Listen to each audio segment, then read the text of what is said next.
Hablaba al principio del programa de estas musas, estos templos dedicados a la veneración de las 9 musas. Ah, qué bonito. La casa de las musas. De ahí vienen los museos. Y quiero presentar al mero petatero. Al tú las traes. Al doctor del programa, ¿qué tal, Fernanda? Doctor Mijares. Que un día venos a platicar lo que haces. Porque la verdad es que también eres un genio en lo que haces, en las cirugías, en todo. Gracias.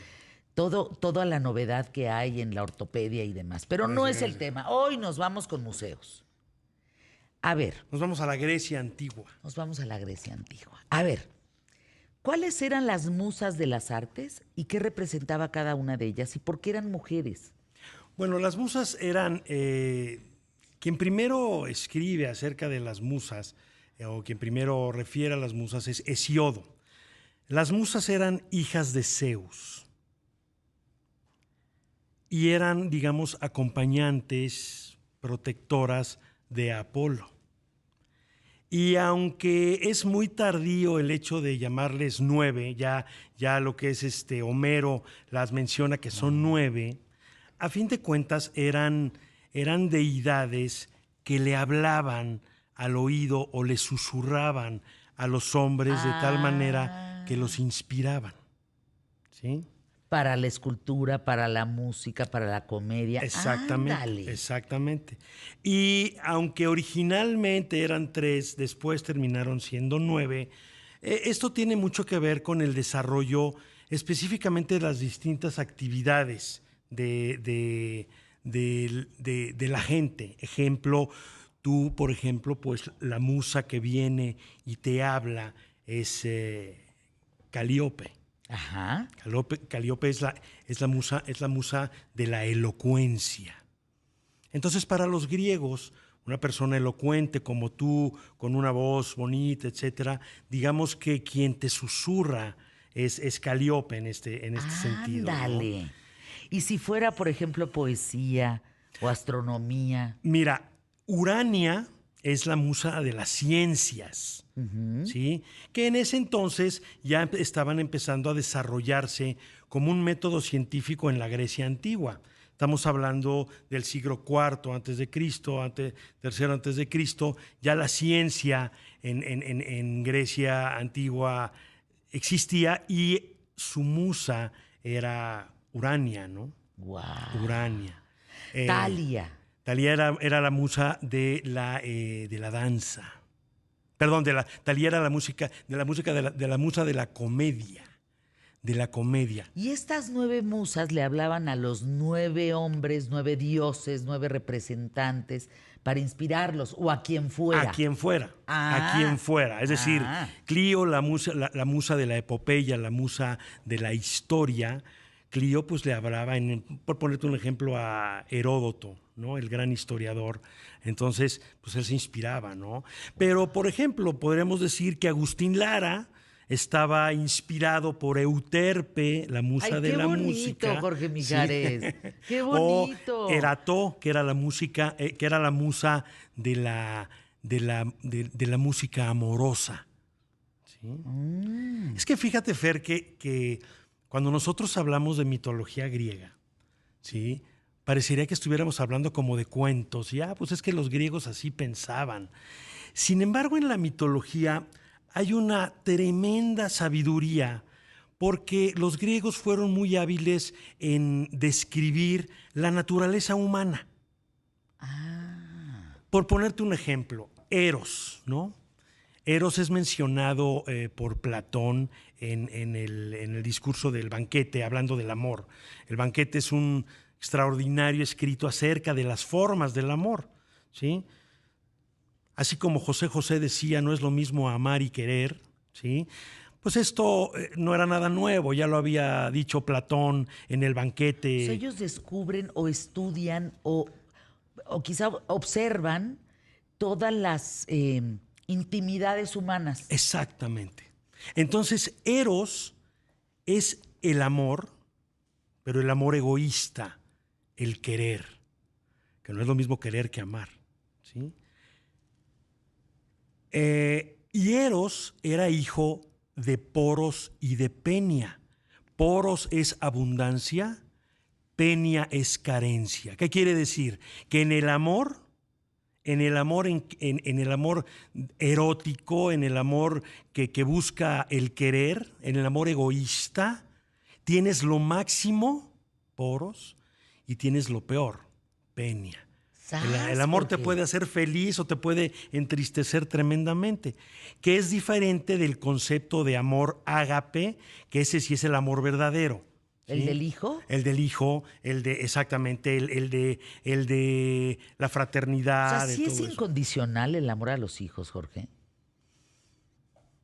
Lo que pasa es que el amor realmente es el que se da. Cuando hay una parte de obtener, una parte egoísta y todo, es otra forma de amor. Es un amor erótico desde el punto de vista griego, desde el punto de vista de obtener algo a cambio de, ¿sí? No necesariamente la palabra erótico tiene que ver con la cuestión de sexualidad. Sí, Simple y sencillamente lo erótico es aquello donde yo quiero algo porque obtengo algo. En cambio, el otro amor, por eso no es lo mismo amar que querer. El amar es el que te da, el que ama, como dice, la vida la da, el que ama no espera nada. No espera nada. ¿No? Y querer sí, échame de regreso, porque si no yo no doy un paso. Claro. ¿No? Y los griegos tienen muy bien ese concepto, que está muy bien vertido, obviamente, en el banquete, pero regresando al tema de las musas, todo esto de la mitología y todo esto que tiene que ver con la naturaleza humana, lo plasman en, digamos, en cuentos, pero que tienen toda la captación de la naturaleza humana. Ahora, ¿cómo llega del tema, fíjate, de la veneración a estas 9 musas en las artes, cómo brincas a un museo? Ok. Mira, aquí es muy interesante. Me voy a regresar tantito en la historia. Filipo II de Macedonia. Macedonia está al noreste de lo que ahora conocemos como Grecia, porque inclusive antes Grecia era también la parte sur de Italia.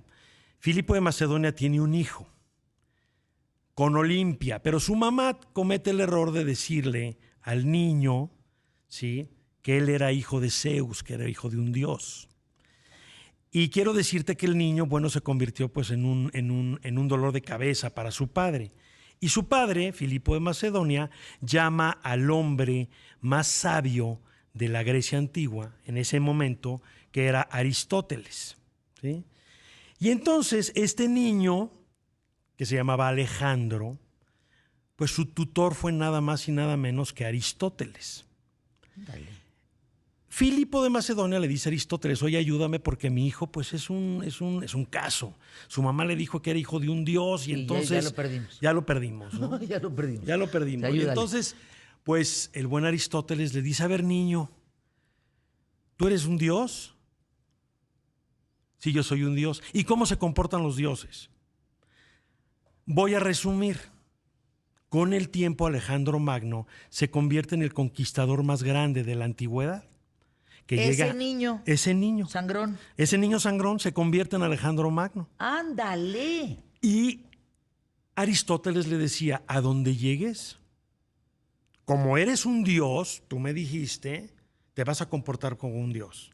Entonces no van a robar, no van a quemar, no van a violar. A donde llegues vas a poner orden. Llegó hasta la India, muere muy joven Alejandro Magno. Oye, qué muere historia, en Babilonia. Jorge, esa está buenísima. Y el hecho es de que él aprende de Aristóteles. ¿A dónde voy con los museos?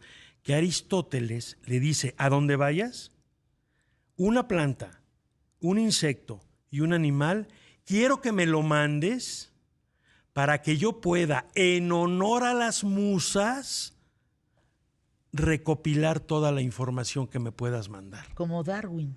Exactamente. Y entonces es como en honor a las musas surge el concepto de museo. ¡Ándale! Por eso le llamamos museo, porque es en honor a las musas. ¿A qué musa? Pues a la Pues que depende. quieras. Si es un museo de música, pues Euterpe estará muy contenta. Si es un museo de historia, pues estará Clio o Urania muy contentos, ¿no? De historia natural. Entonces, realmente ese concepto de museo, aunque ya había una colección de Nabucodonosor II en Babilonia mucho tiempo antes, una colección importante, realmente el concepto de museo, como lo conocemos ahorita, pues empieza en Grecia, en Roma, por ejemplo, Adriano, pues, sus conquistas y todo, le gustaba poner sus estatuas y todo afuera de Roma. Y es por eso que Roma no tiene museos, Roma es un Es un museo. museo. Roma es un museo. Y de Roma ahí no tiene surge ese museo. Roma concepto, es un Fer. museo. Nunca lo había visto así, Jorge. Así Y es. la historia de Alejandro Magno me impresiona porque qué inteligencia la de Aristóteles diciéndole, ¿tú te sientes un dios? Pues entonces te vas a tener que comportar como tal. Exactamente. Él maneja el concepto de eres un privilegiado. Ok, eres un dios.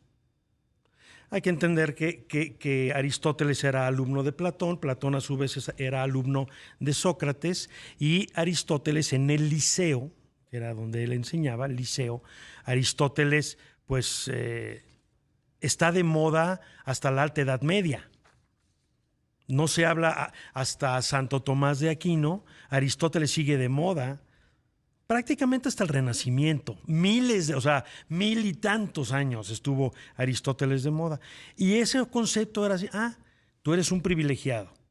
¿Cómo actúan los privilegiados? Fíjense, si ese lugar encontráramos en este mundo, tú un privilegiado, tú un servicial, tú las traes, si pudiéramos tener esos adjetivos a nuestra persona de acuerdo a lo que nos corresponde en una sociedad, viviríamos en el paraíso. Así es. Anuncios QTF, regresamos con el doctor Jorge Mijares, la historia de los museos, que es un agasajo escucharla con él, y volvemos con si la vida del ser humano es un museo. ¿Será? Ahorita en el anuncio QTF le hice un examen al doctor. No, qué bárbaro, doctor Jorge Mijares, una cosa. Fíjense, le digo, Calíope, las musas griegas, las que al cabo, digamos que la historia se empapa de ellas para abrir los museos. Calíope, la elocuencia. Calíope la elocuencia. Euterpe, Música, Terpsícore, danza, Clio, historia, epopeya, Melpómene, tragedia. Erato. Erato era, digamos, la poesía lírica amorosa. Rosa, Urania, Ciencia, híjole, Talía comedia. y Polibnia. Polibnia son los himnos. ¿Sagrados? Son los cantos sagrados, los himnos, por supuesto. Jaime Nuno y González Bocanegra fueron absorbidos por Polibnia cuando hicieron ¡Qué el himno bonito! nacional. Y tú cuando operas y cuando estás viendo todo esto, ¿estás inspirado por quién? ¿Por Urania? Por Urania, porque es un método científico, porque es una inspiración. Entonces, Jorge, lo que siempre platicamos contigo es que, y hacemos esa reflexión, que podrán ser los griegos y los romanos, pero las cosas no han cambiado. Es que no han cambiado. Se vuelve a repetir la misma historia. Absolutamente. Eso es lo interesante de la historia, que la historia no solamente es un tema de conocer qué pasó, sino de saber qué va a pasar. ¿Sí? Prácticamente no hay nada que no haya sucedido en la historia de la humanidad que no tenga un dejo de historia y que se pueda más o menos predecir hacia dónde va todo. ¿Sí? Ahora, en los museos, el concepto de museos ha cambiado de su creación a la fecha. Lo que pasa es que algo que es muy importante en los museos, conforme va pasando el tiempo, el mundo cambia y entonces, por ejemplo, en el Renacimiento, los grandes mecenas, ¿sí?, sobre todo en Italia, especialmente en Italia, los Medici, los Sforza, todo eso, son gente que evocan al pasado. Y es por eso que favorecen pues, la pintura, las artes, la escultura, etc. Y entonces el Renacimiento hace una explosión de esta captación de cosas que elevan el espíritu. A fin de cuentas, la cultura es la elevación o la sublimación del espíritu a lo mejor, ¿no? El arte, Híjole, qué importante lo que estás diciendo. el arte está fundamentada en 3 Bs: belleza, bondad, ¿sí? Y verdad. Ah, qué bonito, Jorge. El pintor es su verdad. Más allá de que te guste o no te guste, pero el pintor está escribiendo, está pintando con su verdad, su concepto de belleza, y lo da por bondad. Más allá del precio que le pongan a la obra o de a quien le guste o no, el músico pone toda su verdad, belleza y bondad. Entonces, arte tiene que estar ligado a las 3 Bs: belleza, bondad y verdad. En el caso de los museos, son lugares donde los mecenas o que los quienes favorecen esto aprecian el arte de tal manera, o aprecian la botánica o aprecian a los animales de tal manera que confluyen y ayudan mucho. Por eso los grandes museos, como inclusive lo podemos ver aquí en México, como lo Ayer podemos vino ver. el del Sumaya. Exacto. Y hablaba de la belleza, que la belleza tenía esas 3 características. Decía, tiene que tener esencia, tiene que tener fuerza y tiene que tener presencia, algo así. Entonces, esas 3 hace que todo sea bello. Claro. Porque finalmente tú le tienes que encontrar la esencia hasta lo más feo. Así es. Que resulta bello. Y la importancia de la sensibilidad de aquel que lo favorece, ¿sí? Un Guggenheim, un Getty, un ingeniero Slim, un Ashmolean, por ejemplo. El primer museo universitario en Inglaterra fue el Museo Ashmolean de la Universidad de Oxford. Fíjate, te estoy hablando de 1680 y tantos, Fer. Wow. En Estados Unidos el primer museo fue el universitario de Harvard, 1700 y fracción.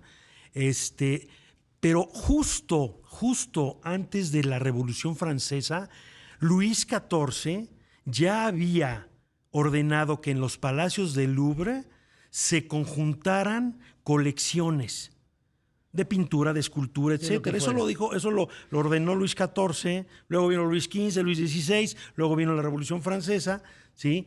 Pero era gracias a la iniciativa de alguien, que probablemente yo no pinto, probablemente yo no soy escultor, pero tengo la sensibilidad y ayudo a abrir un espacio.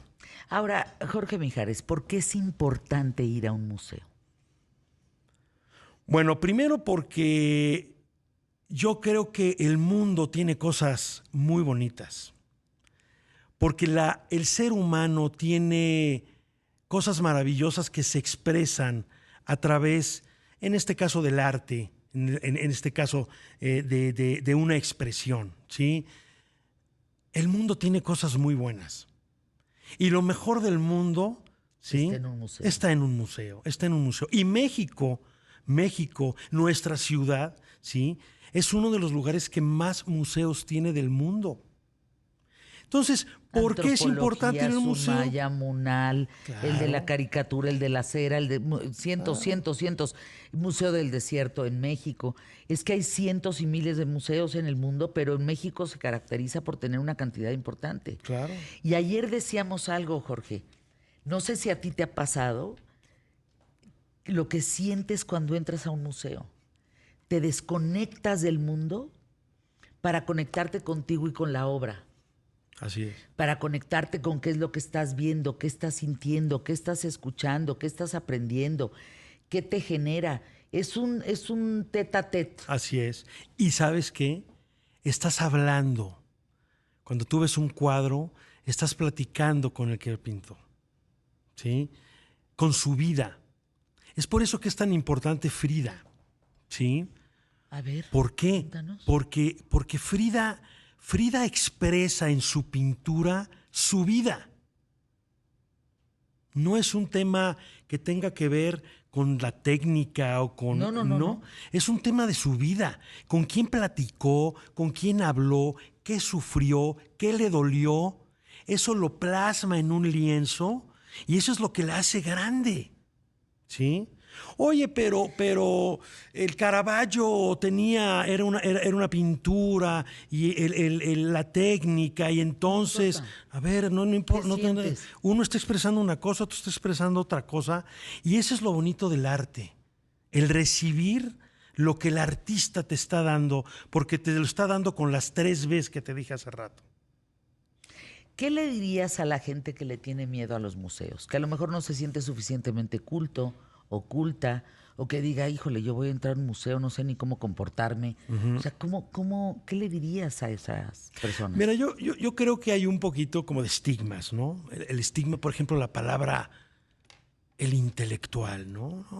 No, el intelectual es alguien que Te está aleja, comprometido te con la aleja. verdad, ¿no? Es que es culto, no es culto, no, todo el mundo es culto. Alguien puede tener afición a algún tema más allá que otro, pero realmente no debemos delimitarnos. La cultura es la disposición de aprender algo, de conocer. Tú puedes estar en un museo pequeñito en la Sierra Tarahumara, y un museo que tenga 5 piezas te puede conectar con la realidad del lugar. Entonces yo creo que hay que trabajar, Fer, si me lo permites, con quitar un poquito esos estereotipos de que a los museos solamente va la gente culta o de que los libros solamente los leen los que tienen. ¿Sí me explicó? La cultura, afortunadamente, es algo universal y para todos. Fíjate que fuimos a ver el David al Museo Sumaya, un grupo de personas. Y por circunstancias y un poco el tema también de protección y todo esto, pues entraron unas escoltas, ¿no? Gente que trabaja en torno a un grupo de personas y vivieron la conversación y vieron y sacaron fotos y vieron el David y cuando salieron tenían otra cara. Tenían completo.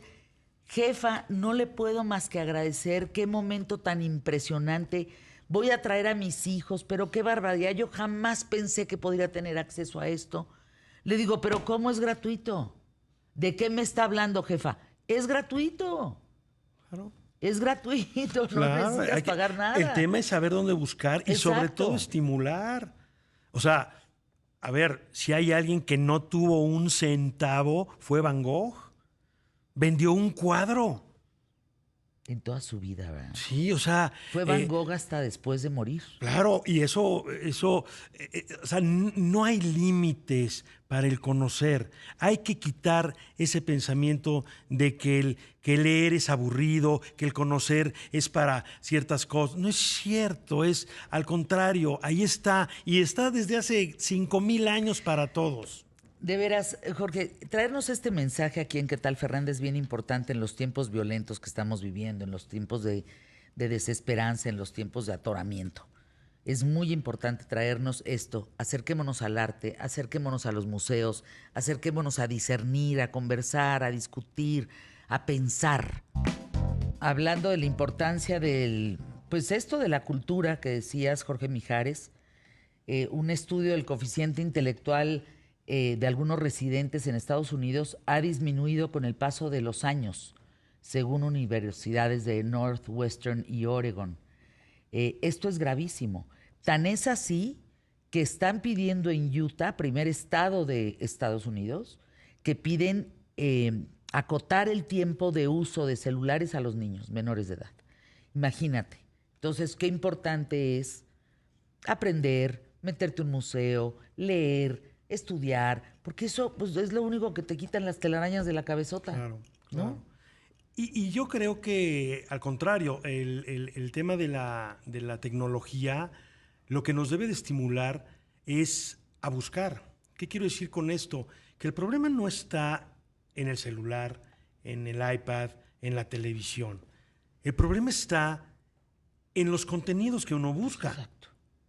Y entonces, un llamamiento a la gente a que se le quite el miedo a aprender. Y que utilicen lo que aparentemente es nuestro enemigo, como tú lo acabas de platicarnos, utilizarlo a nuestro favor. Tienes un Claro. celular. Bueno, ¿qué vas a buscar en el celular? Tienes una televisión, tienes 8,000 canales. Bueno, ¿qué canal vas a ver? Pues te mandan, Paul Bonilla dice, qué maravilla estar trabajando y escuchar a Jorge Mijares. Muchísimas gracias. Qué deleite cultivar el espíritu, reconfortante, me alegras el día. Hoy el tema de los museos, impresionante, te felicito, Jorge. Gracias, muchísimas Fíjate gracias. qué maravilla. Gracias. ¿Regresas pronto? Regresamos pronto, con muchísimo cariño.